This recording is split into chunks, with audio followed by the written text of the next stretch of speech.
অনেক স্বপ্ন থাকি, আমি পড়ালেখা শিখতে চাই। আমি বাবা মায়ের শব্দ আদরের মেয়ে। যদি চার দেয়ালের মাঝে হাঁটি সারা জীবন, তাহলে থাকবো শুধু বোঝা হয়ে। শিক্ষা আমায় মুক্তি দেবে, মুক্তি দেবে।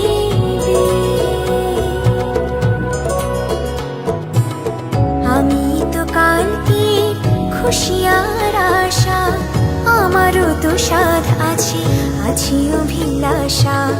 ঘরে বেঁধে রেখো না, নিয়ে যাও এগিয়ে। আমি বাবা মায়ের শত আদরের মেয়ে। আমি বড় হই সকল